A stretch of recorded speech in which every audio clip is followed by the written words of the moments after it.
3, 2, 1... Salut tout le monde, comment ça va en ce mercredi? Ce mercredi, vous avez l'habitude, c'est le jour sur ma chaîne YouTube des best-of de live Twitch, en mode Crystal Ball.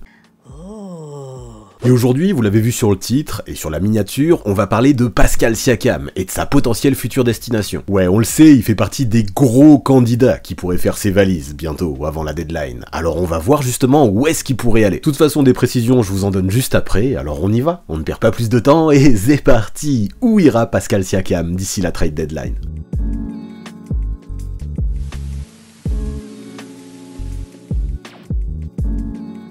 Aujourd'hui, on va parler des Raptors, vous l'avez compris, et plus particulièrement de Pascal Siakam. Les Raptors, on le sait, ça fait quelques années qu'ils sont dans le ventre mou de la NBA, c'est-à-dire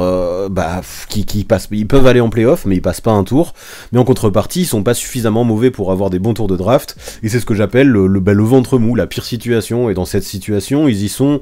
depuis le titre de 2019, ou alors, allez, après la campagne de play-off de 2020, parce qu'à cette époque-là, ils avaient passé un tour, ils étaient allés au deuxième tour. Mais voilà, ce qu'on voit, c'est que ça fait 3-4 ans que les Raptors, ils pédalent un petit peu dans la semoule, et plus ça va, moins ça va, en fait, j'ai l'impression. Plus ça va, et plus il s'ancre dans ce ventre mou, il s'y habitue, il s'y conforte, et plus t'y restes, et plus c'est difficile d'en sortir, j'ai l'impression. Quoi qu'il en soit, c'est ce qu'on voit du côté de Toronto, actuellement, il y a de moins en moins d'espoir de titres, bien évidemment, mais de moins en moins d'espoir aussi d'imaginer de faire un gros parcours de play-off. C'est la fin d'une ère à Toronto, et je crois que cette fin d'ère, elle s'est matérialisée cet été un petit peu par le changement de coach, où on a vu Darko Rajakovic qui arrivait à la place de Nick Nurse, et le départ de Fred VanVleet qui lui est allé du côté de Houston. Sauf que, ok, j'ai apprécié justement que du côté de Toronto on commence les travaux pour essayer de reconstruire, mais ce que j'aime moins, c'est que ces travaux, ils ont été commencés, mais ils sont pas terminés. Cette équipe, elle est toujours pas suffisamment explosée pour reconstruire, mais elle est pas assez non plus performante pour aller de l'avant, donc enfin voilà, ils sont pas assez bons pour avoir des ambitions, mais ils sont encore trop bons pour tanker, et là pour le moment, tout laisse penser qu'ils vont encore finir dans le ventre mou si cette équipe ne bouge pas, et voilà pourquoi Toronto, je pense que c'est une des équipes qui va le plus bouger d'ici la trade deadline. Et celui qui s'y perd dans cette situation, évidemment, c'est Pascal Siakam, qui était le franchise player de ces dernières années, depuis le départ de Kawhi Leonard jusqu'au début de cette saison, parce que maintenant, depuis le début de cette saison, c'est devenu assez obvious, c'est Scottie Barnes, le franchise player, ou au moins la pièce maîtresse de cette équipe des Raptors. Darko Rajakovic, il le cache même pas, il le dit que c'est autour de lui qu'il veut construire sur le présent et sur le futur, et c'est normal, je comprends Rajakovic, parce que Barnes c'est un jeune joueur, c'est un bon potentiel à développer aussi, il a un avenir prometteur, et le problème c'est que dans cette équipe finalement, des ailiers comme Scottie Barnes, même si Scottie Barnes c'est polyvalent et peut jouer à plusieurs postes, à la base c'est un poste 3 qui peut aussi jouer au poste 4, et des mecs dans ce profil qui ont du talent, avec lui, avec Barnes donc, avec Anunoby aussi, avec Siakam, il y en a pas mal,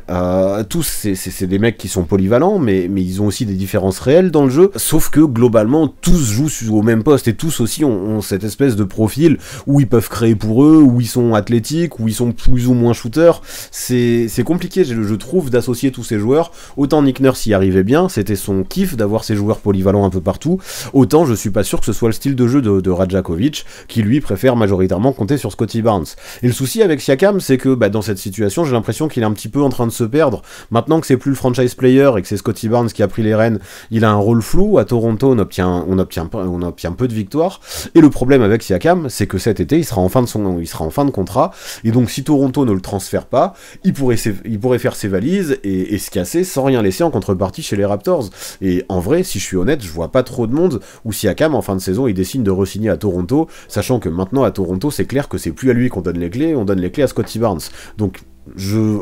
franchement, je vois pas un monde où Siakam serait encore là à la deadline, sinon ça veut dire que je comprends vraiment pas ce que font les Raptors, et ils prennent un très gros risque à le conserver, parce que j'aurais vraiment peur qu'ils le perdent l'été prochain. Donc voilà, je pense que c'est pour ces raisons que Toronto a vraiment tout intérêt à le bouger. La situation semble pas lui plaire actuellement, il a pas l'air dedans, je le vois un peu désimpliqué pour la première fois de sa carrière. Les Raptors, à mon avis, maintenant, il est temps qu'ils repensent tout le roster, vraiment tout en mode reconstruction, garder vraiment les pièces d'avenir, et pour les entourer, récupérer des jeunes, des assets, des pics, des contrats expirants, et pour ça, justement, pour essayer de récupérer ce genre de contrepartie, Siakam, je pense, même si Anunoby pourrait suivre derrière, et même d'autres joueurs, hein, comme Gary Trent Jr., qui lui aussi va être free agent, mais Siakam, c'est quand même l'un des candidats principaux à transférer, et l'un de ceux pour lequel tu peux obtenir le plus de contrepartie. Mais du coup, vers quelle équipe il irait, pardon, et ben il y a plusieurs possibilités, j'en ai imaginé plusieurs, j'ai vu que vous en parliez aussi dans le chat, mais là je vais vous donner mes 6 choix, mes 6 possibilités de trades. Comme d'hab, je me suis amusé avec la trade machine de Fanspo, j'ai essayé de vous proposer des choses qui me semblaient cohérentes, et vous, bah à la fin, vous voterez, de toute façon vous allez voir, hein, sur Twitch, vous voterez à la fin de chacun des trades, et dans le bilan final, que je mettrai dans le best-of sur YouTube, on classera les trades en fonction de vos votes, pour voir quel est le trade parmi ceux que j'ai proposés qui vous semble le plus cohérent. Donc voilà, on a un gros live qui nous attend, et notre but, ça va être d'essayer de prévoir dans quelle équipe le Camerounais va jouer d'ici la deadline. Et donc avant de commencer, il faut que je vous dise, parce que c'est vrai qu'on a fait je vous expliquais en intro comment ça allait se passer aujourd'hui, et la situation de Pascal Siakam, et c'était intéressant de vous demander dans le chat si, à votre avis, Pascal Siakam serait encore à Toronto après la deadline, et vous êtes 85% à penser qu'il va partir, donc ça montre à quel point c'est bien de faire un live sur lui et d'évoquer sa situation, parce que c'est vraiment un joueur qui pourrait bouger. Et pour bouger, la première solution des 6 que j'ai imaginé, ce serait d'envoyer Pascal Siakam à Atlanta, parce que je trouve que cette équipe des Hawks, actuellement, elle est un petit peu entre deux eaux, elle aussi. Elle est quand même au-dessus de ce que Toronto est actuellement, avec plus d'ambition, mais c'est pas pour ça non plus que c'est un contender, cette équipe d'Atlanta, parce que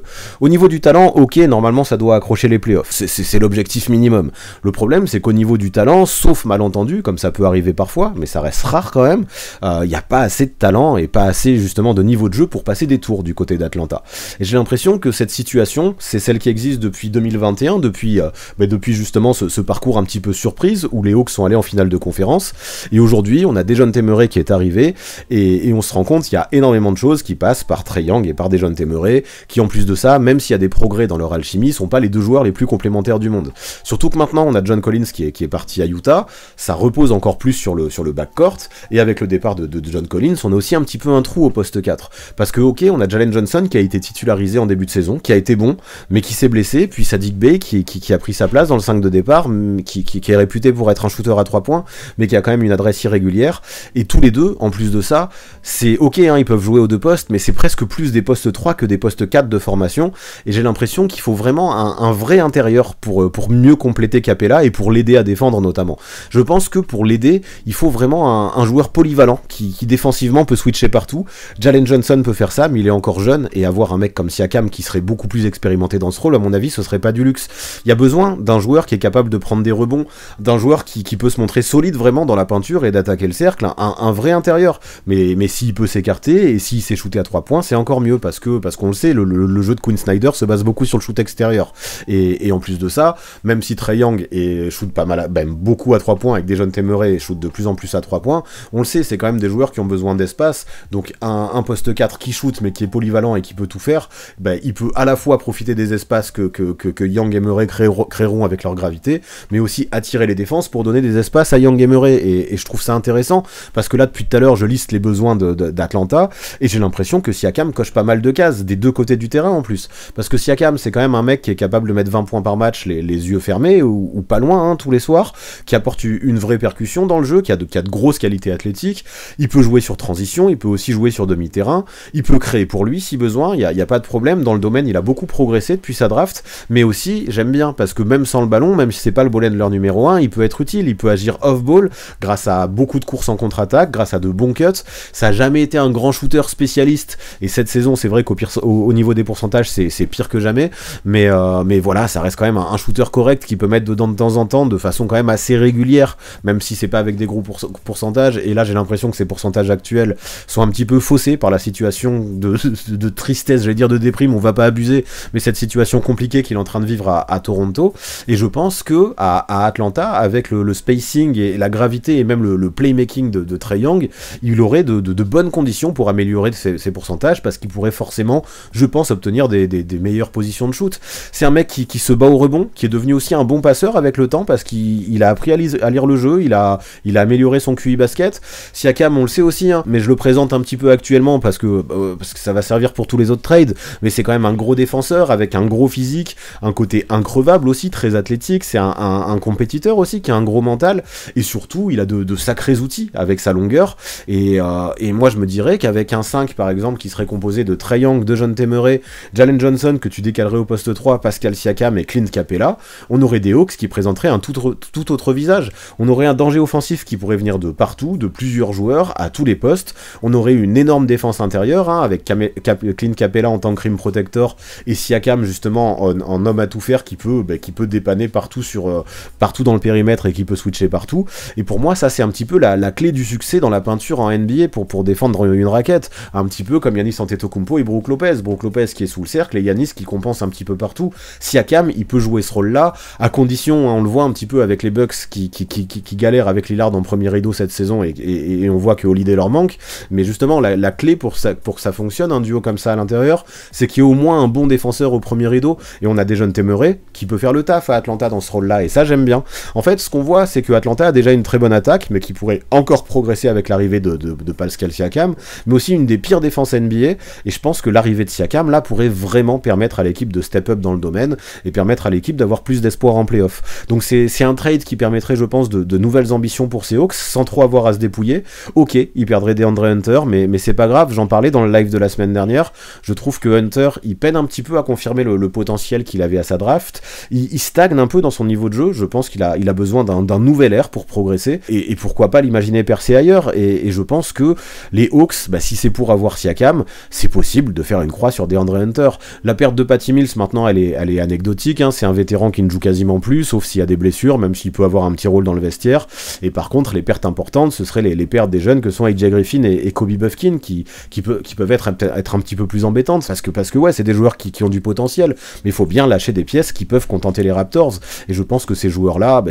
peuvent le faire, parce que ça leur file un petit peu de jeunesse à ces Raptors. C'est deux joueurs qui ont 20 ans seulement, et qui ont encore beaucoup de temps pour se développer, qui ont du potentiel, mais vu que du côté d'Atlanta, on a un Snyder qui les utilise pas, ou qui les utilise que peu cette saison, on a l'impression que c'est pas forcément l'objectif numéro 1, en plus de développer les jeunes cette saison à Atlanta, on essaye vraiment d'avoir des ambitions et de gagner, donc autant essayer, je pense, de profiter de la valeur de ces jeunes pour progresser à l'instant T, et les envoyer dans une équipe qui aura le temps de les développer comme seront les Raptors. Donc voilà, à ce pack, on ajoute un first round 2024, ça me semble nécessaire pour équilibrer le tout. On rajoute aussi un pick swap, histoire que les Raptors, s'ils le souhaitent, puissent drafter plus haut, ça leur augmente le capital de draft, et ça me semble cohérent, parce que voilà, du côté de Toronto, finalement, on récupère pas mal de pièces d'avenir, on peut tenter de développer les gamins que je disais, hein, que sont Kobe Buffkin et AJ Griffin. AJ Griffin, comme je disais, j'y crois pas mal, on peut débloquer le potentiel de Hunter, hein, on peut imaginer ça, même si pour Hunter, il y aura peut-être un embouteillage avec Anunoby et Scottie Barnes, mais bon, on sait, Anunoby pourrait lui aussi bouger avant la deadline, et si c'est le cas, ça pourrait laisser le champ libre à Hunter, si Radjakovic arrive à faire quelque chose de DeAndre Hunter, et puis si du côté de Toronto, Hunter, on voit que ça marche pas, ou on croit pas en lui, vu qu'il a déjà 26 ans, on peut aussi profiter de sa valeur pour l'échanger rapidement, pour encore avoir plus de pics ou plus de jeunes, c'est quelque chose qui est possible, surtout que le concernant, il y a rien qui presse, son contrat, il dure jusqu'en 2027, il est pas non plus trop handicapant, hein, c'est 22 millions la saison, donc Hunter, on peut le tester, je me dis, du côté de Toronto,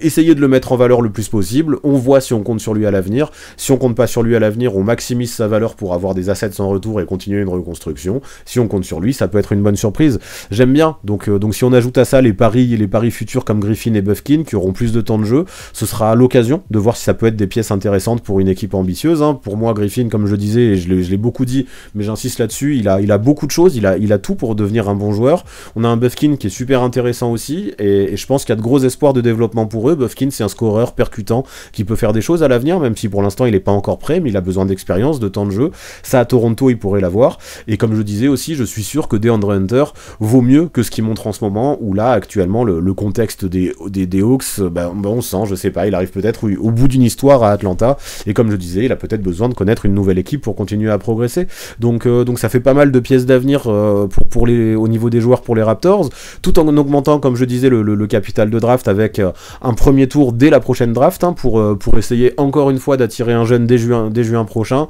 un futur pick swap en 2028, j'ai l'impression que c'est tout ce que recherchent les Raptors pour le futur, tandis qu'Atlanta pense au présent, voilà pourquoi je pense que ces deux équipes peuvent s'entendre, ça reste win-win à mon sens, et je crois que c'est un trade que j'aimerais beaucoup voir. Je vous montre maintenant le trade numéro 2, alors c'est vrai que, d'abord petite parenthèse, parce que ceux qui verront le best-of sur YouTube auront pas tout toutes les discussions qu'on a eues entre les deux trades avec le chat, et c'est vrai qu'il y a eu des discussions sur, au moment de voter, si c'était cohérent ou pas, parce que, pour vous, pour certains en tout cas, les Raptors envoyaient beaucoup, Atlanta envoyait beaucoup pour un Siakam qui peut-être ne resterait que 6 mois. Sachez que, dans tous ces deals, je me suis mis en tête que Siakam re-signerait ensuite, et c'est l'objectif, je pense, pour toutes ces équipes qui feraient venir Siakam, elles ne le voudront pas pendant 6 mois. Siakam, je pense que c'est un joueur qui re-signera s'il a un défi sportif et qu'il a l'argent, et toutes ces équipes que j'ai choisies sont normalement capables et en mesure de leur offrir ça. Voilà pourquoi, quand on juge un trade, il faut imaginer que ces équipes-là, bien sûr qu'elles prendront le risque de le perdre l'été prochain, mais normalement, si elles font un trade comme ça, c'est parce qu'elles se seront arrangées avec Siakam à l'avance, où il y aura eu des discussions au préalable pour être sûr qu'elles garderont Siakam, et je pense que c'est comme ça un petit peu qu'il faut envisager les choses. Et du coup, pour parler de ce deuxième trade, où j'envoie du coup Pascal Siakam à Dallas, on le sait, du côté des Mavericks, on a une paire de gros All-Stars, hein, je sais pas si Kyrie Irving sera All-Star cette année, mais en tout cas c'est un multiple All-Star, et avec un mec qui joue à un niveau de MVP en puissance, Luka Doncic, on a une paire qui déjà a beaucoup de talent. Pourtant, même si ce backcourt est très talentueux, on se rend compte que chez les Mavs, le frontcourt a besoin vraiment de progresser, à la fois offensivement et à la fois défensivement. Et pour des raisons que j'expliquais plus tôt, quand je parlais du trade avec les Hawks, quand je parlais du profil de Siakam, Siakam peut faire ça, arriver au poste 4 et faire progresser une équipe des deux côtés du terrain, et je suis persuadé qu'il peut devenir vraiment bon en tant qu'option 2 ou 3 derrière Doncic et Kyrie, avec plus de spacing grâce à la gravité justement que peut amener ce backcourt, pour les mêmes raisons que Trae Young et Dejounte Murray pourraient créer justement des espaces à Siakam en attirant les défenseurs. Je pense que Luka Doncic et Kyrie Irving peuvent le faire encore plus, ce qui peut vraiment permettre à Pascal Siakam d'être dans des bonnes conditions pour briller, en ayant en plus moins les défenses sur lui que ces dernières années à Toronto, vu que c'était lui que les défenses ciblaient à Toronto, alors que quand il serait à Dallas dans un trade comme ça, les défenses devraient se concentrer sur d'autres joueurs, et ça me pourrait, vu la gravité de Kyrie et de Luka, ça pourrait me sembler super intéressant. Et toujours un petit peu comme à Atlanta, je trouve que dans ce trade, il y a pas mal de similitudes avec celui que j'exposais un peu plus tôt. On a une équipe des Mavs qui a une très bonne attaque, mais qui a une mauvaise défense. Et dans son profil, on a un Siakam qui peut énormément apporter de ce côté-là du terrain. Il peut faire une super paire avec Derek Lively, un peu pour les mêmes raisons que j'expliquais avec Clint Capella, parce que lui, il a le profil et la polyvalence pour être cet ailier fort qui défend partout, tandis que Derek Lively, lui, sera le rim protector. On décalerait Grant Williams sur le banc en tant que 6e homme, qui serait un dynamiteur, qui retrouverait son rôle, qui connaissait bien chez les Celtics dans une équipe ambitieuse, où il peut arriver, mettre des 3 points, apporter du rebond, de l'énergie en défense sur un faible temps de jeu, être efficace, il sait faire. Ça me va bien de remettre Grant Williams sur le banc, même s'il fait un bon début de saison en tant que titulaire. Et dans le 5, on garderait quand même un frontcourt très athlétique, avec Derrick Jones Jr., qui est très surprenant par son impact défensif, et même son impact tout court dans le 5 des Mavs depuis le début de la saison. Donc oui, Derrick Jones Jr., Pascal Siakam et Derek Lively, d'un point de vue athlétique et solidité, je trouve que le frontcourt aurait vraiment une autre gueule du côté de Dallas. Maintenant, pour l'avoir, Pascal Siakam, évidemment, les Mavs, ils vont devoir sacrifier des choses, et notamment de la jeunesse, c'est le cas, mais c'est ce qu'il faut, si on veut être dans le win now, un petit peu comme les Hawks juste avant, et la venue de Pascal Siakam les fait progresser immédiatement. Comme pour les Hawks, l'idée, c'est de sacrifier un petit peu le futur pour essayer de se donner le maximum de chance pour le présent, et si Dallas peut créer cette espèce de monstre à 3 têtes avec Luka Doncic, Kyrie Irving et Pascal Siakam,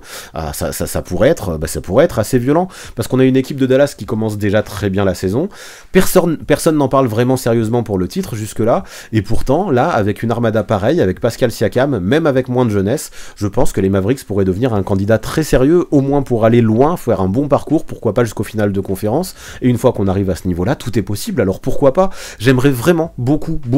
voir jusqu'où le talent d'un joueur comme Luka Doncic pourrait porter cette équipe en étant entouré de joueurs de la sorte, parce qu'à chaque fois on a reproché à Luka Doncic, enfin c'était même pas des reproches, mais on excusait un petit peu Luka Doncic de ne pas faire de long parcours, même si on le sait, hein, il y a 2 ans les Mavs avaient fait des finales de conférence, mais en tout cas l'année dernière les Mavs n'ont pas fait les playoffs, et on trouvait toujours cette excuse de oui, il est pas bien entouré. Là, s'il a Kyrie Irving et Pascal Siakam, ça peut être super excitant de voir ça, jusqu'où Doncic peut porter cette équipe qui serait super armée. Pour moi c'est vraiment cohérent, c'est vraiment intéressant, parce que cette venue de Siakam à Dallas, elle comblerait beaucoup beaucoup de manques actuels pour rendre cette équipe vraiment ambitieuse, et encore une fois, sans trop se dépouiller, parce qu'on perdrait Tim Hardaway Jr., qui, ok, est important sur le banc, parce qu'il marque 17 points par match, mais qui a 31 ans, et qui reste surtout un 6e homme, et je trouve que même si c'est un bon scoreur, qui a des qualités dans le domaine, ce genre de profil est quand même assez facilement remplaçable. On perdrait un Richaun Holmes qui joue peu, qui est surtout là pour les salaires, un Olivier Maxence Prosper qui a du potentiel, qui est athlétique, qui a 21 ans, et qui peut devenir un bon joueur des deux côtés du terrain, qui peut même peut-être, pourquoi pas, avoir un profil à la Siakam, mais qui est pas encore développé, et qui est pas encore accompli, et donc il y a beaucoup moins besoin de lui si Pascal Siakam arrive, sachant qu'il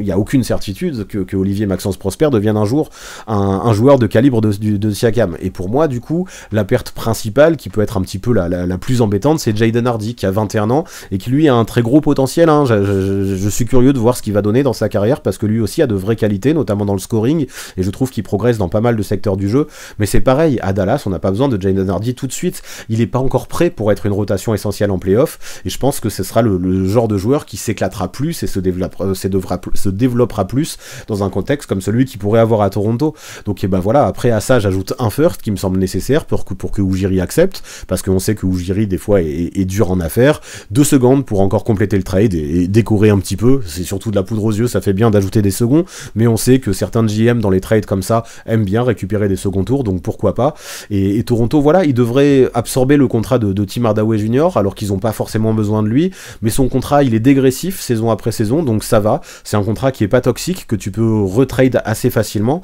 et voilà, il y a plein de contenders qui pourraient avoir besoin de scoring sur leur banc d'ici la deadline, et tu peux peut-être aller leur prendre un pick de plus, un first de plus, ou des assets supplémentaires, des jeunes prometteurs, avec Tim Hardaway Jr. Il y a peut-être moyen de récupérer un first de plus, j'y crois, mais encore une fois, le concernant, il n'y a rien d'urgent, parce qu'il sera, dans un an, ce sera un contrat expirant, son contrat finit à la fin de la saison 2024-2025, donc tu peux toujours le garder jusqu'à la deadline de la saison prochaine, tu pourras toujours essayer de récupérer un first plus tard, le first on n'a pas besoin d'une manière immédiate, voire plus, on sait jamais, si à Toronto, vu ses qualités de scoreur et vu que l'équipe jouera pas beaucoup, si à Toronto on arrive à le mettre en valeur, ça peut faire monter sa cote et ça peut permettre de récupérer encore plus de capital de draft. Je trouve que c'est assez intéressant, surtout que c'est pas non plus le joueur qui prendra énormément de temps de jeu aux jeunes si tu le gardes,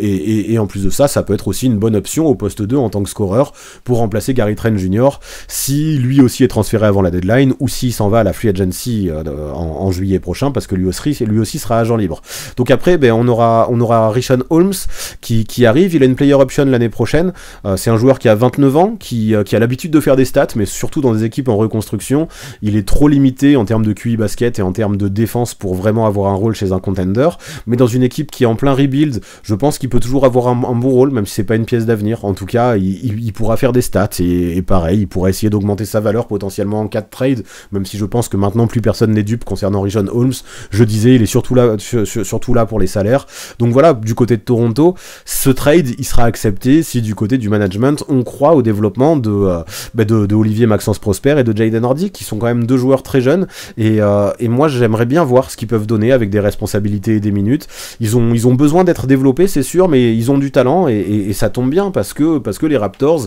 peuvent avoir de la place pour ce type de joueurs à ces postes, au moins sur le banc, et pour leur donner du temps de jeu et voir ce qu'ils peuvent donner justement avec ces responsabilités. Ils peuvent avoir bien plus de minutes qu'à Dallas, surtout dans une équipe qui tank, parce que si les Raptors commencent à faire des trades comme ça, on va pas se voiler la face, ils vont tanker. Donc cette équipe des Raptors aurait le capital de draft qui augmente avec les picks que j'ajoute, qui pourrait augmenter encore plus avec potentiellement la revente de Tim Hardaway Jr. Ça me semble correspondre aux attentes de Masai Ujiri. Encore une fois, on verra si dans le futur Toronto est gagnant. Il faudra attendre du temps pour voir si justement ce trade est efficace pour eux. Ça dépendra énormément du développement de Prosper et de Hardy, c'est sûr, mais aussi de la valeur des picks qui seront obtenus. Mais on sait jamais si ça se transforme en 2, 3, voire 4, qui sait, très bons joueurs, au moins des bons joueurs, mais ça peut être un très bon coup, je pense, pour Pascal Siakam. Je le sais aussi dans les rumeurs, je l'ai vu, les Raptors, ils auraient pu vouloir Josh Green à la place de Jaden Hardy, sauf que j'ai regardé, et en fait, Josh Green, il est quasiment intransférable, parce que c'est son contrat, le rend quasiment intradable.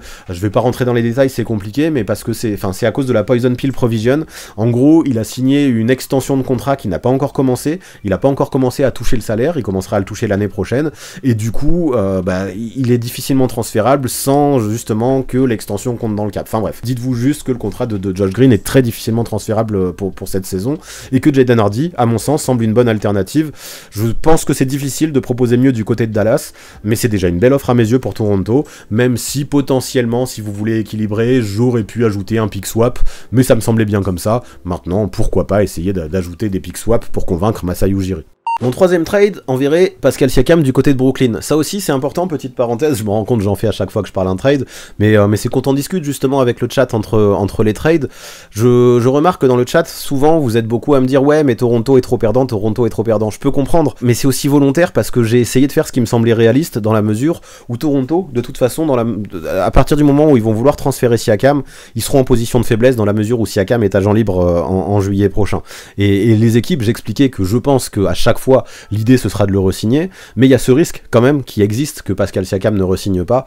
et c'est pour ça qu'on ne peut pas donner trop à Toronto, qui en plus est un peu en position d'urgence pour le transférer, et dans cette position de faiblesse, je pense pas qu'il puisse récupérer des joueurs. Je vois là par exemple pour Dallas, certains me citaient Derek Lively, je ne vois pas du tout Dallas lâcher un joueur comme ça. C'est ma vision des choses, mais voilà pourquoi dans tous les trades, peut-être que certains d'entre vous trouveront les Raptors perdants, mais je pense qu'ils seront forcément perdants, et voilà en tout cas pourquoi j'explique tout ça. Mais bref, revenons avec mon trade qui enverrait Siakam à Brooklyn, et du côté des Nets, on commence la saison de manière plutôt correcte, on a un bilan à peu près équilibré qui arrive à être maintenu, et ça c'est plutôt positif. C'est une équipe qui a les moyens de jouer les playoffs, au moins le play-in, et qui peut se qualifier en playoffs, mais c'est difficile d'envisager quand même un parcours bien plus long, et même c'est difficile d'envisager ne serait-ce qu'exister au premier tour, je pense. Parce que même si Michael Bridges est toujours un très bon joueur, qui est utile des deux côtés du terrain, il peine quand même à confirmer sa fin de saison dernière qui était complètement exceptionnelle, et suite à laquelle on imaginait qu'il allait devenir un vrai franchise player en puissance.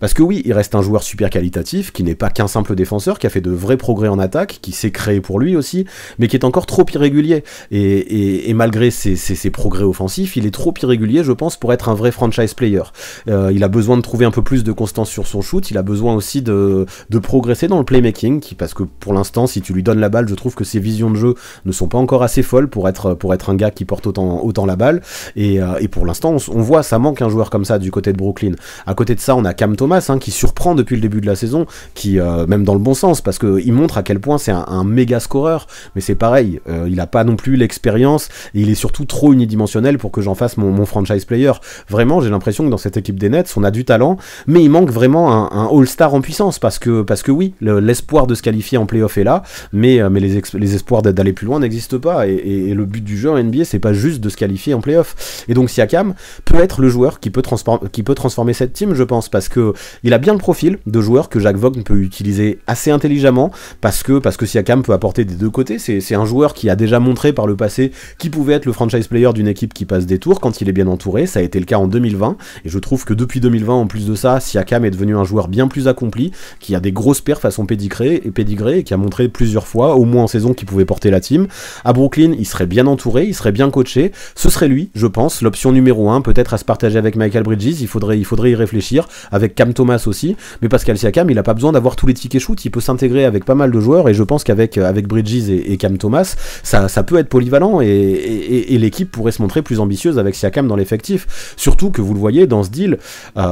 cette équipe de Brooklyn, elle récupérerait pas que Siakam, on aurait Schroeder qui arriverait aussi, qui finalement n'a pas trop sa place dans une équipe de Toronto qui partirait en reconstruction, ils ont pas besoin d'un joueur comme Schroeder, mais par contre, ce mec, Schroeder, ça peut être le meneur titulaire d'une équipe de playoff, et Malachi Flynn qui arrive pourrait jouer le rôle de backup. On sait pas ce que ça va donner pour l'instant. Ben Simmons, sa situation est toujours aussi incertaine, mais même si on le compte pas, on pourrait avoir un 5 de départ qui serait composé de Dennis Schroeder, de Michael Bridges, de Cam Johnson et de Pascal Siakam et de Nick Claxton dans la raquette. J'aime bien, c'est un 5 qui défend fort, on aurait Cam Thomas en dynamiteur sur le banc, et je trouve que ça a de la gueule. Je pense que le profil de Cam Thomas en 6ème homme peut être vraiment bien. Maintenant, bien sûr, on perdrait certaines pièces importantes du côté de Brooklyn, on perdrait de gros soldats, notamment défensifs, comme Spencer Dinwiddie, comme Dorian Finney-Smith, comme Royce O'Neal, comme Darren Sharp aussi, qui de plus en plus a un rôle. Cependant, on le voit, cette équipe de Brooklyn, elle regorge un petit peu de role-players, il y en a trop, et tous n'ont pas le temps de jeu qu'ils pourraient mériter d'avoir, et je pense que ça vaut le coup d'en regrouper pas mal pour essayer d'obtenir un All-Star, comme les Pascal Siakam, surtout qu'il arriverait à accompagner. Donc c'est sûr que d'un coup, le banc serait moins solide du côté de Brooklyn, mais ça limiterait la casse avec les arrivées de Schroeder et Flynn, et je pense que l'équipe serait bien plus compétitive pour cette année, et même pour les années à venir, parce que comme je disais, l'idée ce serait de le prolonger, Pascal Siakam. Ça pourrait créer une ossature intéressante autour de Siakam et Bridges, potentiellement Thomas, et on aurait le temps ensuite de mieux les entourer dans le futur pour essayer justement d'être compétitif cette année, mais aussi les saisons à venir pour les Nets. Et je trouve que ça peut être très cohérent. Le problème, c'est que dans les joueurs reçus, en même temps Brooklyn, ils sont pas non plus trop armés, j'ai essayé de faire la meilleure offre pour Brooklyn, il y en a peu dans le profil qui pourrait vraiment intéresser Toronto, des jeunes avec plein de potentiel,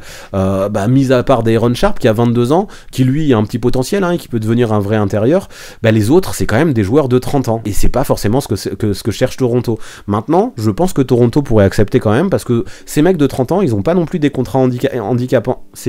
pas non plus des contrats handicapants, j'arrive à aligner les syllabes un petit peu, c'est tous des guerriers, je pense, qui peuvent s'intégrer dans un rebuild, qui peuvent faire des stats aussi, et qui peuvent justement être mis en avant, mis en valeur pour augmenter leur cote, et permettre aux Raptors ensuite de les transférer peut-être dans un an, peut-être d'ici la deadline, pour avoir justement quelques assets en retour, d'autres pics de draft aussi, des mecs comme Spencer Dinwiddie, comme Dorian Finney-Smith, ils peuvent permettre de récupérer d'autres pics de draft. Donc voilà, dans ce trade finalement on a Sharpe avec son potentiel, des joueurs qui peuvent permettre de récupérer des pics et qui en attendant peuvent jouer un rôle intéressant dans une reconstruction, mais aussi 2 premiers tours qui arriveraient, 2 premiers tours 2019, un via Dallas, un via Phoenix, mais aussi un pick swap en 2025. Donc ça fait un gros capital de draft finalement pour les Raptors, même s'ils n'ont pas les joueurs qu'ils veulent, ils ont de quoi vraiment progresser à la draft, et ça permettrait justement à Toronto d'avoir l'occasion d'envisager l'avenir avec sérénité, et c'est ce qu'il faut du côté des Raptors, avoir un petit peu de certitude et de voir un petit peu vers où on va pour l'avenir.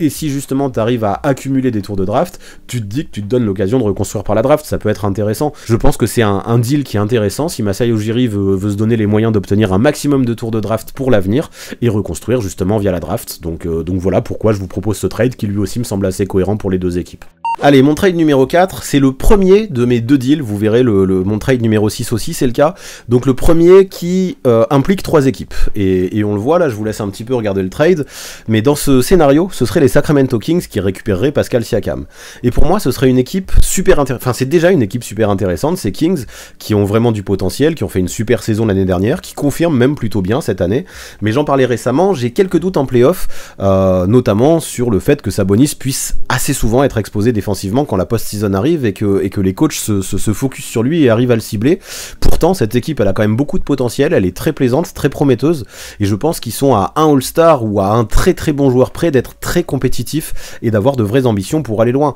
Et je me dis que Siakam peut être ce jour-là qui les rend très compétitifs. On aurait dans le 5, là, avec un trade comme ça, du De'Aaron Fox, du Malik Monk, du Keegan Murray, du Pascal Siakam et du Domantas Sabonis. Franchement, c'est un 5 qui peut envoyer du bois, à la fois en saison, mais aussi à la fois en playoff. Ça peut déjà être dément offensivement, parce que on le sait, du côté de Sacramento, l'attaque est bonne globalement. Siakam peut vraiment faire performer l'attaque un peu plus, donc vraiment c'est un 5 qui peut envoyer dans tous les sens en attaque, mais surtout je trouve que l'arrivée de Pascal Siakam permettrait à cette équipe un gros step-up défensif dans la raquette, qui sera nécessaire et qui sera essentiel pour espérer exister en playoff tout simplement, et vraiment Pascal Siakam, je pense que c'est le genre de joueur qui de ce côté-là du terrain, du côté défensif, peut vraiment aider cette équipe des Kings à se transformer. On l'a vu l'année dernière, cette attaque des Kings, elle était élite, elle l'est un petit peu moins cette année parce qu'on a un Huerter plus irrégulier, et donc globalement cette saison, les Kings ils sont plutôt moyens en attaque et plutôt moyens en défense, et avec Siakam ils pourraient devenir bons, voire très bons des deux côtés du terrain, et voilà pourquoi je pense que les Kings auraient tout intérêt à faire un trade comme ça. Maintenant bien sûr, pour le faire venir il faut perdre des pièces, et des pièces de valeur, des role players de valeur, comme Huerter qui est bon même s'il est irrégulier et qui avait eu un gros rôle dans la saison l'année dernière, ou même Harrison Barnes, mais comme je disais, pour l'instant Huerter, est-ce que c'est le joueur sur lequel on compte le plus, surtout vu qu'on a Malik Monk qui est derrière lui et qui lui avait fait des bons playoffs l'année dernière aussi au poste 2, et qu'on a un Harrison Barnes qui joue au poste 3 et au poste 4, qui est bon, qui est expérimenté, mais qui a un profil trop proche je trouve de celui de Keegan Murray sur les postes 3 et 4, en moins shooter, donc certes il est plus expérimenté, mais on compte beaucoup plus sur Keegan Murray que sur Harrison Barnes pour l'avenir, donc ouais, Sacramento perdrait des role players importants c'est sûr, mais pas non plus essentiel. On perdrait aussi Duarte, mais Duarte depuis son arrivée à Sacramento, il a quand même du mal à confirmer son niveau d'Indiana, je suis pas sûr que Sacramento soit un endroit qui lui convienne, et voilà, moi je pense qu'avec l'arrivée de Siakam, malgré ses pertes, on a une équipe des Kings qui progresserait significativement, même si le banc perdrait un petit peu en valeur. Par contre, voir qu'on peut faire venir Pascal Siakam en lâchant seulement un tour de draft, je me dis que c'est pas mal pour cette équipe des Kings. Maintenant à Toronto, bien sûr, encore une fois, on perdrait Siakam, mais on recevrait tout plein de joueurs qui sont relativement jeunes, qui avec des responsabilités, je pense, peuvent prouver des choses et de belles choses. On a un Jonathan Isaac qui est enfin revenu de blessure après avoir manqué tout ce temps en NBA. Il avait montré de belles choses avant de se péter, et là peut-être que du coup en arrivant à Toronto, il pourrait avoir l'occasion d'atteindre enfin son full potentiel avec du temps de jeu. Il a l'air de bien se remettre de sa blessure, et ça peut être intéressant de voir ce qu'il pourrait donner avec plus de responsabilités, parce que autant les responsabilités à Orlando on pouvait lui donner il y a encore quelques années, mais maintenant qu'on a vu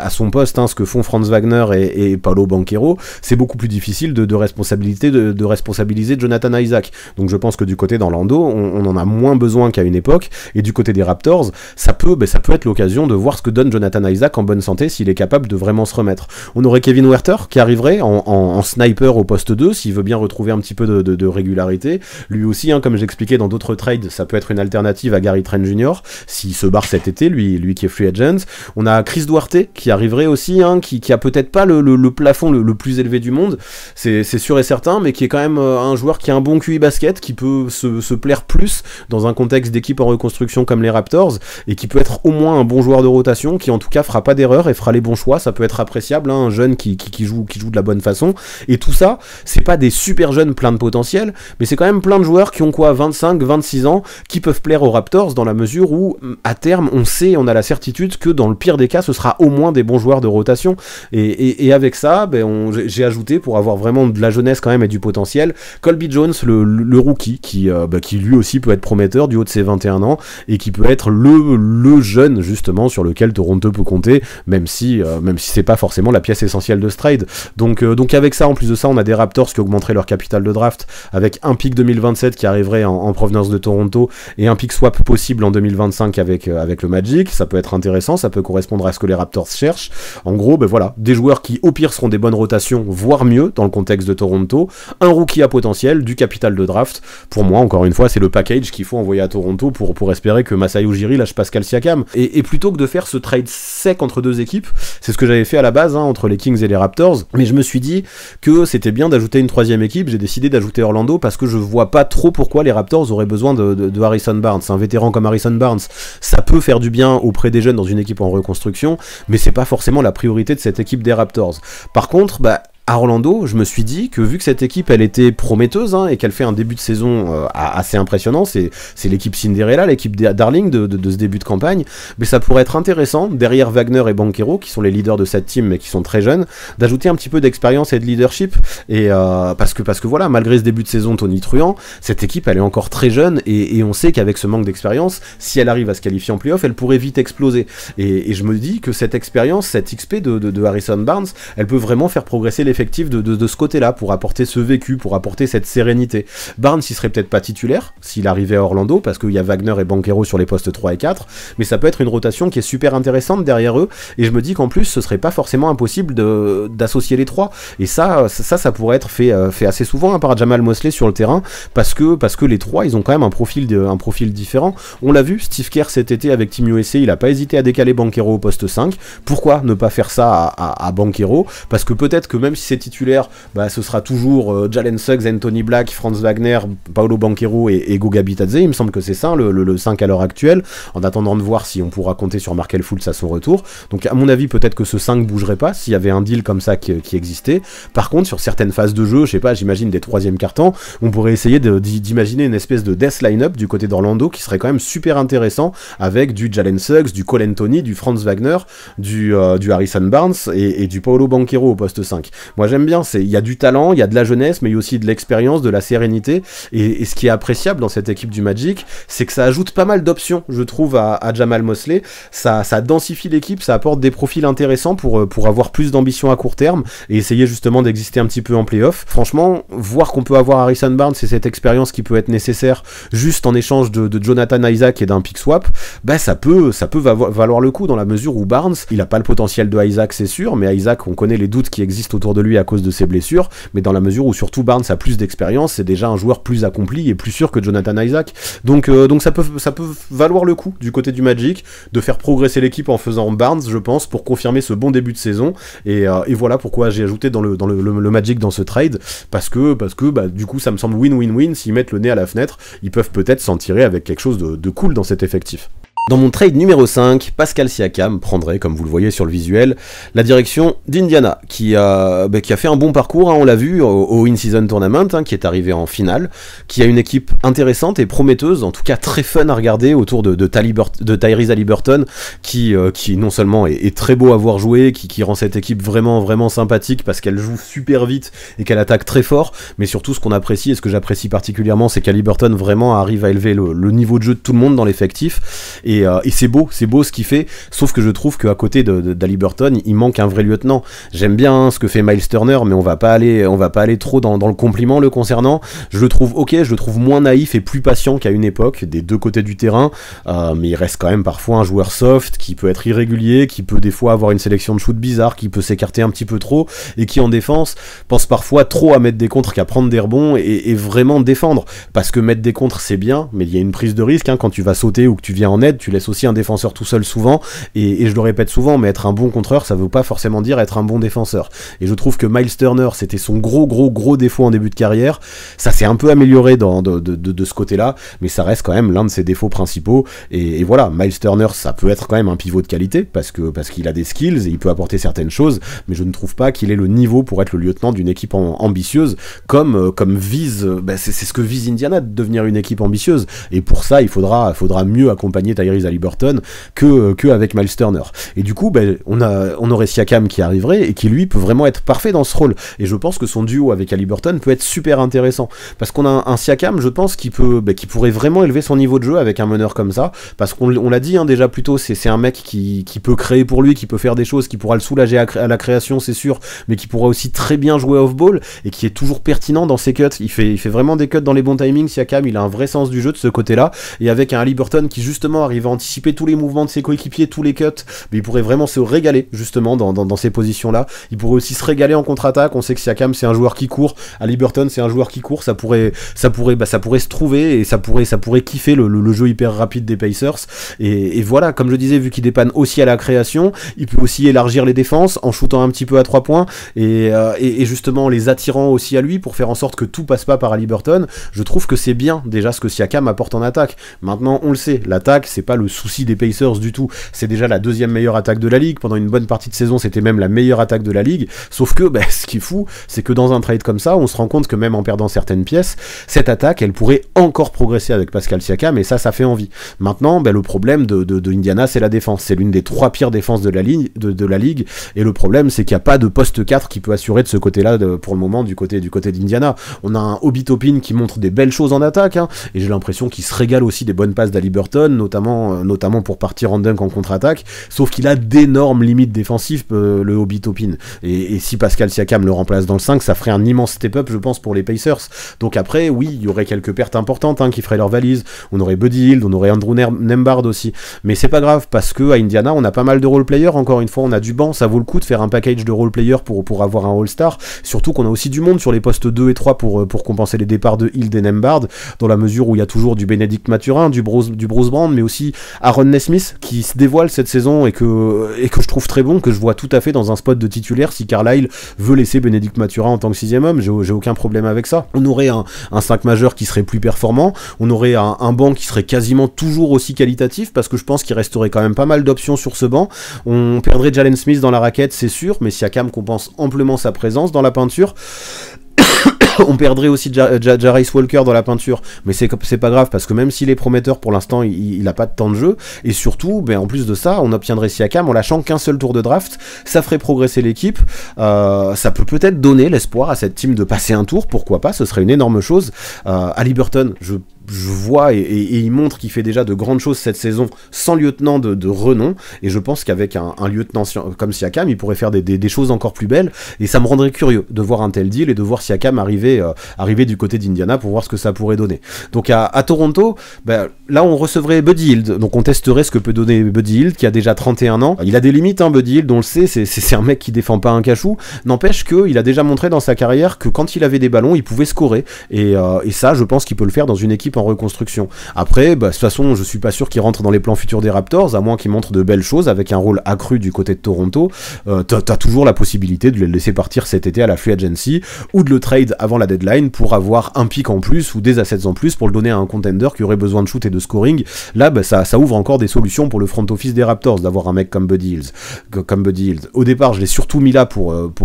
les salaires, parce qu'il y avait besoin d'un gros salaire pour pouvoir absorber le contrat de Siakam, mais s'il y a moyen justement soit de lui faire prendre un rôle intéressant dans une reconstruction, soit de l'envoyer ailleurs pour récupérer des assets avant la deadline, je pense que ça peut représenter une plus-value pour les Raptors. Après, il y aurait Jarace Walker, qui est un intérieur rookie, qui est très prometteur, hein, vraiment. Malheureusement, pour l'instant, il joue pas parce qu'il y a d'énormes embouteillages à Indiana à son poste. Mais c'est quand même un gros potentiel défensif, hein. Il était vu comme le meilleur défenseur à son poste de la dernière draft. Il mérite juste d'être développé, il mérite juste d'avoir des minutes, du temps de jeu, et même du temps tout court, hein, pour prendre le temps de se développer, parce que pour l'instant, il reste encore assez brut. Et justement, à Toronto, avec le départ de Siakam, il pourra avoir des opportunités. Et puis, si ça marche pas, le développement de Jarace Walker à Toronto, c'est pas grave, parce que t'as toujours une autre option, avec Jalen Smith, qui lui a le profil un petit peu inverse de Jarace Walker, parce que lui, c'est surtout un pivot offensif, qui est capable de scorer vite, en peu de temps, qui peut apporter pas mal d'énergie, pas mal de rebonds aussi. Et voilà, moi je trouve que ça peut être pas mal du côté des Raptors, dans une situation de reconstruction, que Darko Rajakovic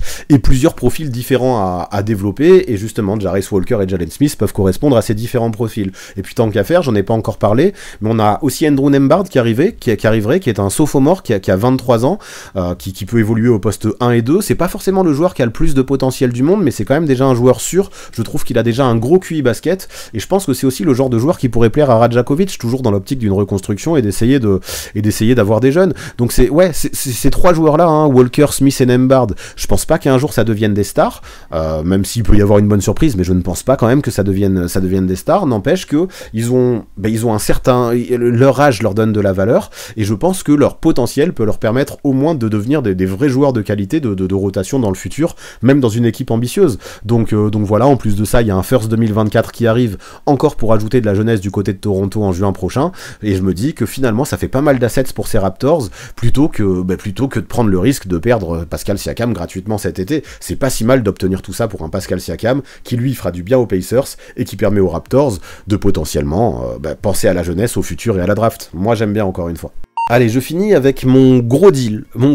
qui est peut-être un petit peu le moins probable, mais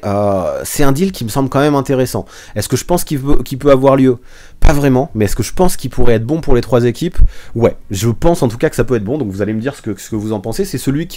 où je me suis le plus mouillé, j'ai l'impression, où j'ai pris le plus de risques, et on verra au moment du sondage à la fin si effectivement c'est celui que vous trouvez le moins cohérent. Ce deal, j'évoquais un petit peu l'idée dans ma vidéo de samedi sur les Warriors, l'idée justement de faire venir Siakam à Golden State pour essayer du côté des Warriors de mettre un grand coup de pied dans la fourmilière de cette équipe où on a un Stephen Curry qui fait absolument tout du sol au plafond. Et le problème, c'est qu'il a beau tout faire, il peine à mobiliser ses lieutenants. Enfin, c'est pas de sa faute. Quand je dis qu'il peine, c'est pas de sa faute, parce qu'on a un Draymond Green qui s'est trompé de sport, hein, qui fait du MMA plutôt que du basket et qui passe son temps à être suspendu. On a un Klay Thompson qui manque d'humilité, je trouve, et qui est nostalgique du joueur qu'il était à l'époque. Et on a un Wiggins, le pauvre, qui lui a l'air en pleine dépression depuis l'année dernière. Donc si on ajoute à ça un Steve Kerr qui a l'air dépassé sur le banc au coaching, parce qu'il a des pièces prometteuses, c'est sûr, mais qui progressent pas à la vitesse attendue parce qu'il les utilise peu, et il les utilise assez mal, hein, si j'ose dire, et il n'y a pas à dire, c'est un peu le bordel à Golden State depuis le début de la saison, et ça se matérialise pas mal dans le classement, et c'est dommage, parce que là on assiste peut-être à une des dernières saisons de brillance pour Stephen Curry, et ce serait dommage de la gâcher. Donc je pense qu'à Golden State, pour essayer de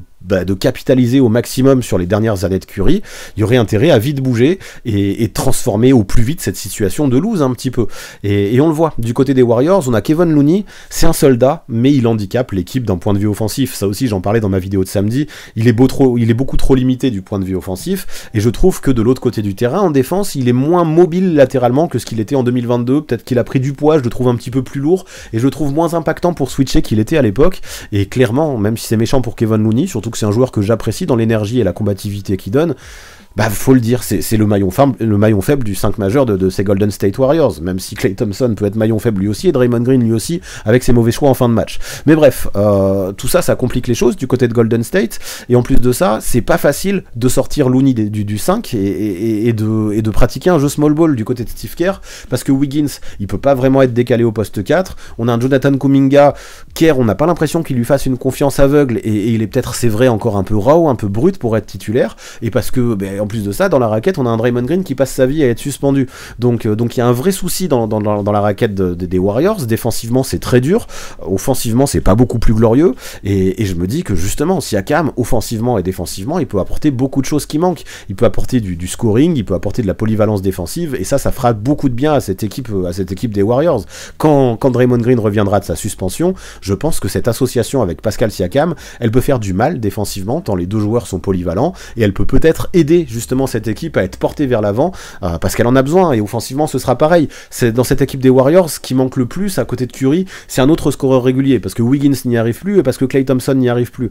Et là on a un Pascal Siakam qui arriverait, qui serait un créateur, qui pourrait faire du bien, parce que ça manque de la création, et ça manquerait encore plus si Chris Paul partait, comme je l'ai fait dans ce deal, vu qu'il partirait du côté de Miami, on en parlera après, et surtout, en plus de ça, Siakam, oui, il apporterait sa création, ça peut être nécessaire, à côté d'un Curry qui lui aime courir entre les écrans, mais surtout il apporterait un gros jeu off-ball, il apporterait des bonnes coupes, il apporterait de la contre-attaque, il pourrait se faire plaisir, je pense, dans le jeu en mouvement de Steve Kerr, et enfin il pourrait peut-être apporter cette étincelle dans ce jeu des Warriors, il y en a besoin, cette espèce de fraîcheur qui pourrait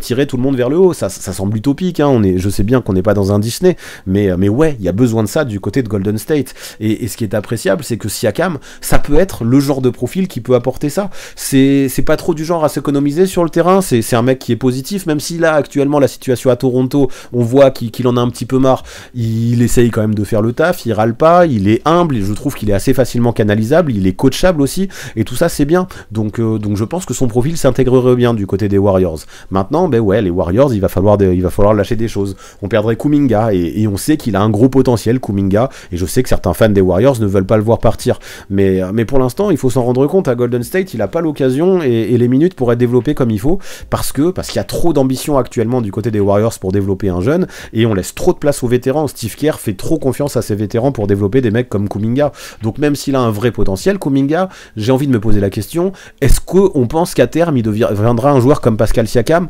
Pourquoi pas, ça peut, mais c'est un vrai pari, et pour l'instant, du côté de Golden State, on n'a pas besoin de pari, on a besoin de certitude pour amener le maximum de chances à Curry de gagner un autre titre. À côté de ça, on perdrait un Chris Paul qui est bon finalement, on le sait qu'il est rincé, qu'il est rincé dans certains domaines, qu'il a du mal à scorer, il a du mal en plus à s'épanouir dans un rôle de 6e homme qu'il découvre pour la première fois de sa carrière, mais c'est un mec qui est pas méchant, qui fait le taf finalement, qui essaye de s'intégrer avec les autres, qui essaye de faire progresser le jeu offensif, il a des limites, c'est réel, Chris Paul, pour le scoring, il a même des limites défensives aussi, mais ça reste toujours un très bon passeur, avec un bon sens de l'organisation, avec une vision de jeu élite, et puis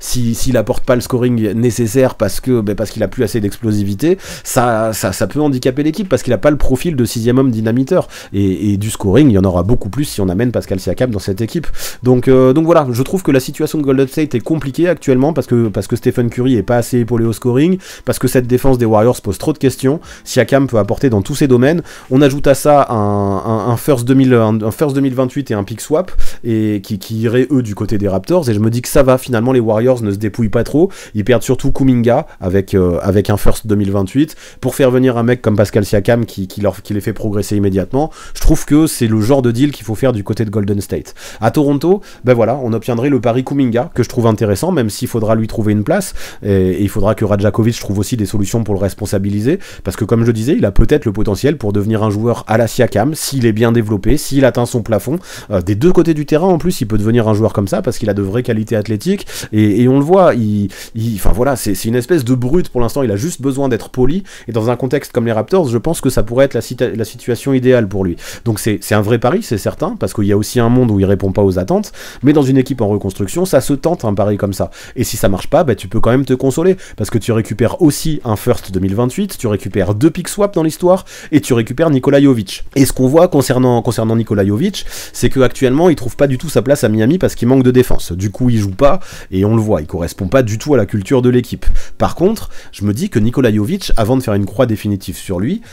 il faut le tester dans un autre contexte, parce qu'on le sait, on se rappelle, hein, son profil avant sa draft, ça reste un attaquant gifté, qui peut porter la balle, qui peut scorer, qui peut faire plein de choses, qui peut même shooter un petit peu, qui a de très bonnes mains, et avec lui, dans une autre situation, avec 10 minutes, et dans une équipe où on lui demandera pas de défendre comme on lui demande de défendre au hit, ben on n'est pas du tout à l'abri d'une bonne surprise. Et donc voilà, finalement ça fait Kuminga, Jovic, 2 paris qui peuvent être intéressants, un pick et des pick swap, et en plus de ça, et ça c'est le petit clin d'œil côté affectif qui me fait plaisir, on aurait l'occasion à Toronto d'offrir une bonne petite retraite à Kyle Lowry, on le ferait revenir au Canada histoire de boucler la boucle, on aurait peut-être même la possibilité de le prolonger au minimum cet été pour une question d'affect et lui offrir un dernier contrat qui prenne sa retraite facilement dans le Canada et tranquillement là où il a fait la meilleure partie, j'ai envie de dire, de sa carrière. Il pourrait aussi avoir un rôle de vétéran auprès des jeunes, hein. On a vu certains vétérans l'ont fait, par exemple un Kevin Garnett qui était revenu à Minnesota en fin de carrière. Bah, Kyle Lowry, je pense qu'il pourrait faire ça, et finalement en ajoutant ça, même si la plus-value de Kyle Lowry dans le jeu elle sera pas folle,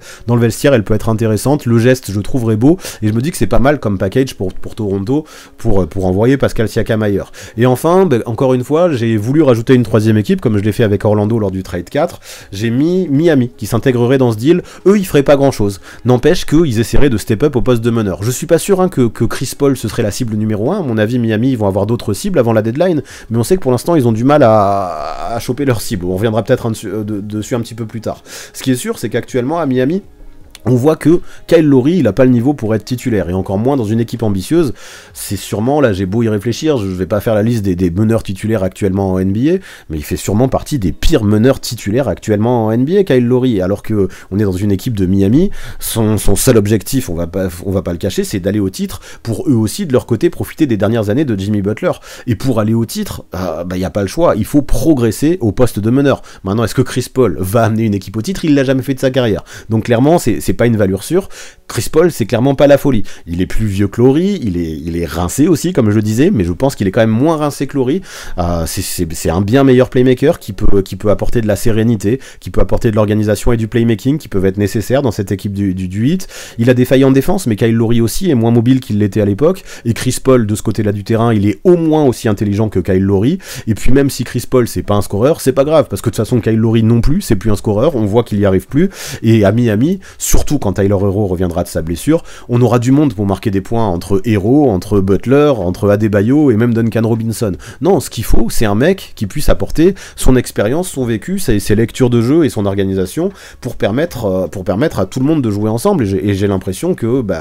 voilà, Kyle Lowry n'est plus en mesure d'apporter ça, et Chris Paul, lui, peut être en mesure encore d'apporter ce besoin du côté de Miami. Maintenant, faudra espérer que Chris Paul soit en bonne santé pour les playoffs, sinon il servira à rien. N'empêche que ça rend curieux son arrivée. Je sais que c'est pas l'idéal, c'est pas la panacée, mais on sait que Eric Spoelstra utilise souvent très bien ses vétérans, il arrive à les mettre dans les bonnes dispositions. Chris Paul, mine de rien, malgré son image et son étiquette de loser, ça reste un gros compétiteur, hein, qui est prêt à beaucoup de choses pour la win, et je trouve que sa mentalité fit plutôt bien, même très bien avec celle de Jimmy Butler. Donc voilà, malgré son image de loser, je pense que Chris Paul, il pourrait très bien s'intégrer dans cette hit culture, et pourquoi pas, peut-être pour l'une des premières fois de sa carrière, sait-on jamais, suivre le step-up traditionnel de cette équipe du Heat quand arriveraient les playoffs, et peut-être, j'y crois moins en moins, hein, mais peut-être qu'on pourrait imaginer un Chris Paul se transformer quand les playoffs arriveraient dans un contexte comme ça. Donc voilà, on verra, ça pour l'instant c'est très utopique, je le cache pas, l'arrivée de Chris Paul pour remplacer Kyle Lowry serait pas non plus révolutionnaire pour cette équipe de Miami, n'empêche que cette équipe du Heat, je suis pas sûr qu'il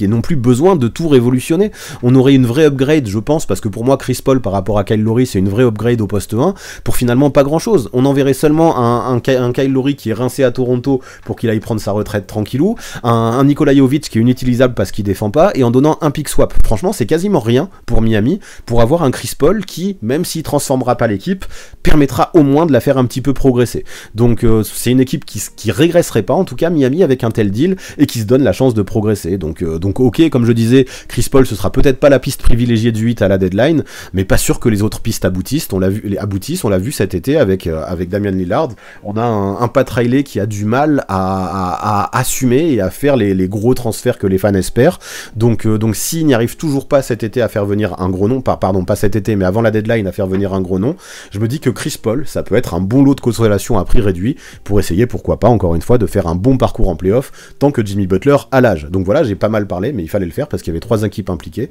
Et puis vous allez me dire ce que vous en pensez avant qu'on fasse le classement des trades en fonction de ce que vous avez voté pour voir celui que vous avez préféré et que vous trouvez le plus cohérent. Épilogue. Allez, si l'on fait le bilan de ce live, on va reprendre les 6 trades que je vous ai proposés, parce qu'à chaque fois, vous le savez, hein, c'est ce que j'ai expliqué en début de live, je vous ai demandé de voter pour savoir si vous trouviez le trade cohérent ou non, et afin d'essayer de voir justement quel est le trade le plus cohérent, et où est-ce que vous voyez le plus aller Pascal Siakam. Et le trade que vous avez le moins aimé, en fait, c'est le seul que vous n'avez pas validé, parce que c'est le seul pour lequel vous étiez moins de 50% à dire que c'était cohérent. Donc bon, apparemment, selon vous, sur ce trade, je me suis planté. C'est celui qui enverrait Pascal Siakam à Dallas. Et c'est vrai que, autant l'idée de Pascal Siakam à Dallas, je l'aime bien, mais selon vous, les Raptors ne récupéreraient pas assez de contrepartie. Pour moi, ça peut être un petit peu compensé si tu arrives à transférer Tim Hardaway Jr. contre un autre first pick, et à mon avis, ça peut se faire, soit cette saison, soit la saison prochaine. Mais après, c'est vrai que si vous ne croyez pas au développement d'Olivier Maxence Prosper et de Jaden Hardy, même si Jaden Hardy, je pense qu'il peut vraiment se développer, c'est vrai que les Raptors se font un peu dépouiller, peut-être, enfin, en tout cas, ne reçoivent pas assez pour Pascal Siakam. Vous vouliez que les Raptors gagnent plus, remportent plus. Je suis assez d'accord. J'ai quand même proposé ce trade, dans la mesure où Pascal Siakam à Dallas, ça me semblait intéressant, et je ne pense pas que Dallas, vu que j'expliquais un petit peu plus tôt, c'est très dur pour eux de transférer Josh Green en raison de son contrat, c'est un petit peu la meilleure offre qu'ils peuvent proposer. Donc voilà, ça me va bien que vous le mettiez en moins cohérent. Je me défends quand même et je me trouve des excuses parce que Siakam à Dallas, je trouve que ça a de la gueule, et peut-être que finalement, si Toronto ne reçoit pas d'offre, ça peut être une solution à envisager. Le trade qui arrive en numéro 5, celui-là, vous êtes quand même 53% à le trouver cohérent, donc globalement vous le trouvez cohérent, c'est celui qui envoie Siakam à Brooklyn. Donc en fait, ceux qui pensent que ce n'était pas bon, les 47% qui étaient pas bons, c'est parce que pour vous, les Raptors ne récupéreraient pas de jeunes avec assez de potentiel. Et c'est vrai que Royce O'Neal, Finney Smith, Dinwiddie, on l'a dit, c'est tous des trentenaires. Daron Sharp a 22 ans, mais est-ce que c'est le meilleur potentiel du monde? Pas sûr, même si c'est un pivot qui peut devenir intéressant. Et je suis assez d'accord, c'est clair que en termes de joueurs purs, Toronto ne récupère rien de très intéressant pour une reconstruction. Par contre, et c'est ça qui me semble intéressant, il y a pas mal de tours de draft, il y a un pick swap et 2 futurs premiers tours, et peut-être moyen d'en récupérer plus, avec des Finney Smith et des Dinwiddie, tu peux peut-être récupérer 2 autres premiers tours, et au final, si ça te fait 4 tours de draft, 4 premiers tours et un pick swap pour Pascal Siakam, tu t'en es bien sorti. Donc pour moi, je comprends que là, tout de suite, si ça ne rebouge pas pour les Raptors, certains ne trouvent pas ça cohérent, mais pour moi, c'est un trade qui permet d'envisager ensuite d'autres trades à l'avenir et qui pourrait quand même sembler intéressant. Vous l'avez validé à 53%.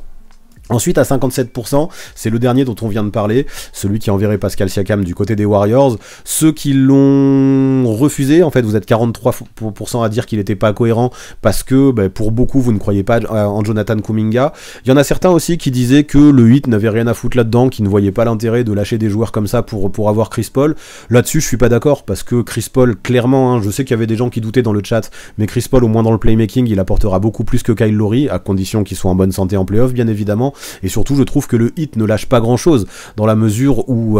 comme je disais, Nikola Jovic est inutilisable, Kyle Lowry avec Chris Paul, t'as une upgrade, et après tu perds juste un pick swap, mais c'est un pick 2028, on sait pas où on sera le 8 et où en seront les Raptors, et si ça se trouve, il y aura même pas besoin de l'échanger, parce que le pick des Raptors sera déjà meilleur que le 8, donc si ça se trouve, le pick swap, il veut rien dire. Donc tu lâcherais Lowry et Jovic pour avoir Chris Paul, voilà, moi je pense pas que Jovic ait un avenir à Miami, donc voilà pourquoi ça me semble pas mal. Quoi qu'il en soit, j'avais réfléchi à faire un trade sec entre les Warriors et les Raptors, sauf que ça m'allait pas, dans la mesure où je pense pas que les Raptors veuillent Chris Paul. Kyle Lowry a bien plus de sens du côté de Toronto, et peut-être que Miami,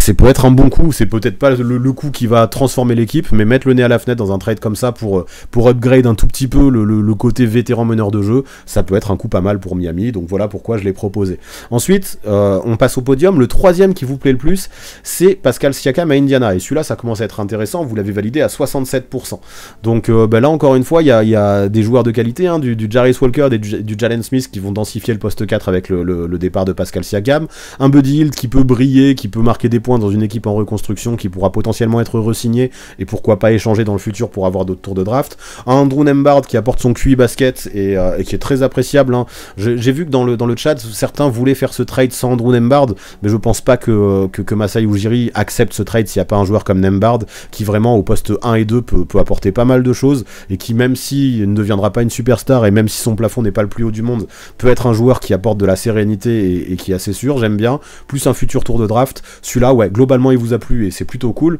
mais il y en a deux autres qui vous ont plus plu. À 73%, celui-là vous l'avez validé, c'est Pascal Siakam du côté d'Atlanta, voilà, où les Raptors récupéreraient DeAndre Hunter, Patty Mills et des joueurs du futur comme, des joueurs du futur, des joueurs qui ont du potentiel comme Kobe Bufkin et AJ Griffin, plus un tour de draft 2024 et un pick swap 2028. Pour moi, c'est le genre d'offre que Masai Ujiri va chercher. À voir s'il croit au développement de DeAndre Hunter, mais encore une fois, s'il y croit pas, il y aura moyen de l'échanger, encore une fois, et puis il y a le temps de le développer, vu son contrat, qui, vu le nouveau CBA, n'est pas si toxique que ça, 20 millions la saison. Ouais, j'aime bien ce trade, et je pense que c'est pour ça qu'il vous a plu aussi. Ça semble assez équilibré pour les deux équipes. Et celui qui vous a le plus plu, c'est ce trade à 3 équipes, et ça me fait plaisir, parce que c'est pas souvent que les trades à 3 équipes, en tout cas c'est les plus durs à proposer, parce que c'est pas du win-win qu'il faut chercher, c'est du win-win-win, et c'est celui qui enverrait Pascal Siakam à Sacramento, parce que pour vous, toutes les équipes s'en sortiraient gagnantes, et j'avoue que je l'aime bien aussi ce trade, parce que Pascal Siakam, on l'a déjà dit, pourrait apporter énormément de choses à Sacramento des deux côtés du terrain. À Orlando, on arriverait un petit peu comme Miami, on mettrait le nez à la fenêtre pour, on enverrait Jonathan Isaac ailleurs et un pick swap, c'est sûr, mais pour l'instant,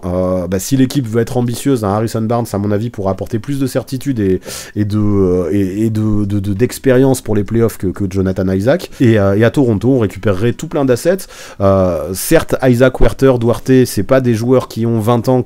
ou 21 ans comme certains que j'ai mis, même si on a Colby Jones qui a cet âge-là et qui a du potentiel, mais c'est quand même des joueurs de 25-26 ans qui peuvent encore se développer. On n'est pas à l'abri d'une bonne surprise avec l'un des trois, et on connaît aussi leur plancher, et leur plancher restera quand même suffisamment haut pour être au moins des bons joueurs de rotation, et voilà, peut-être espérer que leur plafond devienne haut. Donc c'est vrai que pour ces Raptors c'est bien, sachant qu'en plus on obtient Colby Jones, son potentiel, un first en 2027 et un pick swap en 2025. J'ai l'impression effectivement que tout le monde gagne dans cette équipe, et donc voilà, si on arrive à la fin du live, c'est le trade qui vous plaît le plus et qui serait le plus win-win dans tous ceux que je vous ai proposés. Pascal Siakam du côté de Sacramento. Maintenant, on connaît Masai Ujiri.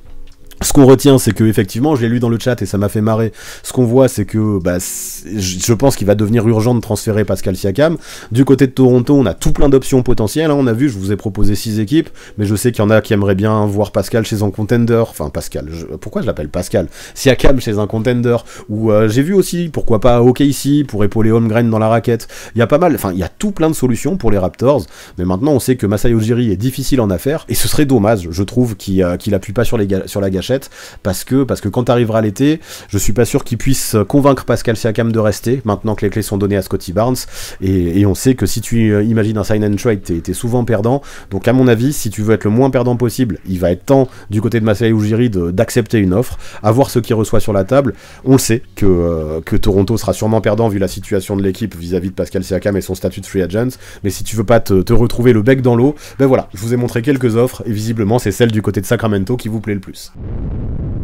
Voilà pour ce qui est de Pascal Siakam et de ses potentielles futures destinations, voilà pour ce qui est de ce nouveau Crystal Ball. Vous en pensez quoi, vous? Est-ce qu'il y a un trade qui vous a plu plus qu'un autre, ou est-ce que vous l'enverriez? Dites-moi tout ça dans les commentaires, comme d'habitude, ça m'intéresse à fond. Et pour finir, tu connais, si la vidéo t'a plu, n'oublie pas le pouce bleu et l'abonnement si ce n'est pas encore fait. Tout ça, ça apporte énormément de force, donc je vous remercie d'avance la team, et je vous dis à très vite.